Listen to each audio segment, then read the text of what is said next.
NSA national security act, रासुका राष्ट्रीय सुरक्षा कानून, चाहे वो केंद्र सरकार हो या फिर भारत की कोई भी राज्य सरकार हो, चाहे वो बीजेपी शासित हो या कांग्रेस शासित या वहाँ पर किसी अन्य पार्टी की सत्ता हो, उन तमाम सरकारों पर ये आरोप लगते आए हैं कि सरकार अपनी आलोचनाओं को दबाने के लिए NSA यानी रासुका जैसे कानून का उपयोग करती है। तो नमस्कार दोस्तों, मैं हूं बासित हुसैन और एक बार फिर आपका स्वागत है देसी लॉयर चैनल पर।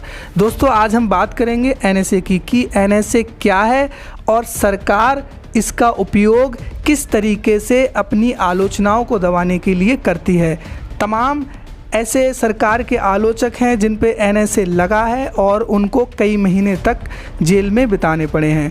तो वीडियो को शुरू करने से पहले मेरी आपसे गुजारिश है, अगर आपने हमारा यूट्यूब चैनल अभी भी सब्सक्राइब नहीं किया है तो इस चैनल को अभी सब्सक्राइब कर लीजिए, क्योंकि मैं यहाँ पर ऐसी ही कानूनी जानकारी लेकर आता रहता हूँ। तो चलिए शुरू करते हैं। अगर सरकार को ये लगता है कि कोई भी आदमी राष्ट्रीय सुरक्षा के लिए खतरा है तो सरकार उसे 12 महीने तक बिना किसी चार्ज फ्रेम किए हुए जेल में रख सकती है और बगैर ये बताए हुए कि उसे किस अपराध के लिए जेल में रखा गया है। ऐसा उसका कौन सा कार्य है जो राष्ट्रीय सुरक्षा के लिए खतरा उत्पन्न कर रहा है। यानी कि 10 दिन तक सरकार उसे बिना बताए कस्टडी में रख सकती है, बाकी उसको 12 महीने तक जेल में रखा जा सकता है NSA के तहत। और NSA के तहत जो व्यक्ति गिरफ्तार होते हैं उनके पास एक ऑप्शन होता है कि वह हाई कोर्ट की एडवाइजरी बोर्ड के सामने अपील कर सकते हैं कि मुझे NSA के तहत क्यों गिरफ्तार किया गया है। लेकिन इस दौरान उन्हें कोई भी वकील नियुक्त करने का अधिकार नहीं होगा।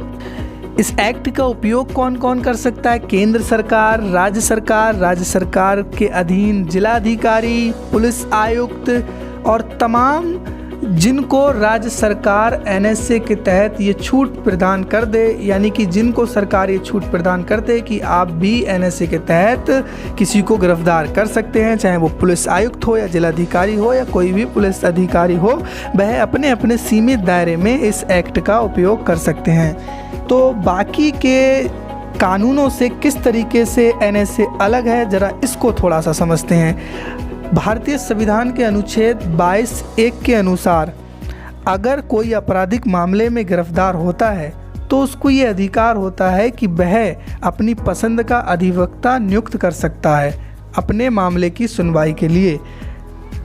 और CRPC सेक्शन 50, CRPC का सेक्शन 50 ये कहता है कि गिरफ्तार व्यक्ति का यह जानने का अधिकार होता है कि वह किस अपराध के लिए गिरफ्तार किया गया है। लेकिन NSA के तहत गिरफ्तार किए गए व्यक्ति का ऐसा कोई भी अधिकार नहीं होता है कि वह तुरंत ही ये पूछे कि उसको किस अपराध के लिए गिरफ्तार किया गया है।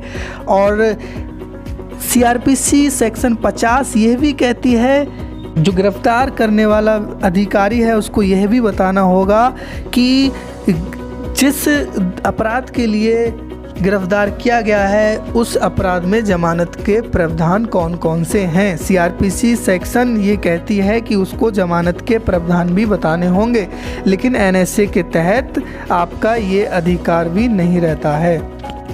NSA के तहत सरकार गिरफ्तार किए गए व्यक्ति से हर प्रकार की जानकारी छुपा सकती है जो सरकार को लगती है कि वह पब्लिक के लिए सही नहीं है, यानी कि जनता के हित के खिलाफ है। वह हर बात सरकार छुपा सकती है उस व्यक्ति से जिसको गिरफ्तार किया गया है। यहाँ तक कि दोस्तों NCRB national crime record bureau जो देश भर के अपराध का रिकॉर्ड कलेक्ट करता है, उस वहाँ पर भी उस व्यक्ति का कोई रिकॉर्ड मौजूद नहीं होता है, क्योंकि NSA के तहत जिन व्यक्तियों को गिरफ्तार किया जाता है उनमें FIR ही दर्ज नहीं होती है। 23 सितंबर 1980 में ये जब एक्ट बना था उसके बाद से लेकर अब तक जितनी भी सरकारें आई हैं, ज़्यादातर सरकारों पर यही आरोप लगा है कि उन्होंने अपनी आलोचनाओं को दबाने के लिए इस एक्ट का उपयोग किया है। तो ऐसे 3 केस मैं आपको बताता हूं, अगर आप इन केसों को समझेंगे तो आप अच्छे से समझ जाएंगे कि सरकार इस एक्ट का और इस तरीके के जो तमाम एक्ट हैं उनका उपयोग अपनी आलोचनाओं को दबाने के लिए किस तरीके से करती है। तो पहले हैं भीम आर्मी के संस्थापक चंद्रशेखर आज़ाद, जो NSA के तहत 1 साल जेल में रहे थे। और दूसरे हैं मणिपुर के पत्रकार किशोर चंद्र वांगखेम, जिन्होंने बीजेपी सरकार के मुख्यमंत्री बीरेन सिंह की आलोचना की थी। उसमें यह आरोप लगाया था कि उन्होंने अमर्यादा भाषा का इस्तेमाल मुख्यमंत्री के लिए किया है। लेकिन तमाम तरह के कानून होने के बावजूद भी NSA के तहत कार्रवाई क्यों की गई, इस मामले में ये एक अहम सवाल था। तीसरे हैं कपिल खान, वो कपिल खान जो गोरखपुर में जब कई सारे बच्चों की मृत्यु ऑक्सीजन की वजह से हो गई थी, तो तमाम बच्चों को इन्होंने अपनी सूझबूझ से बचाया था और हमारे देश में एक हीरो की तरह उभर कर सामने आए थे।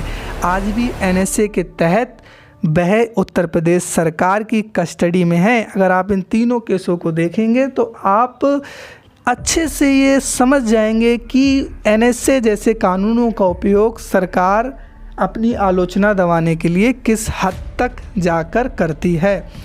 तो उम्मीद करता हूँ दोस्तों आपको ये वीडियो अच्छी लगी होगी। अगर आपको ये वीडियो अच्छी लगी है तो इस चैनल को अभी सब्सक्राइब कर लीजिए, इस वीडियो को शेयर कीजिए, लाइक कीजिए। तो मिलते हैं अगली वीडियो में।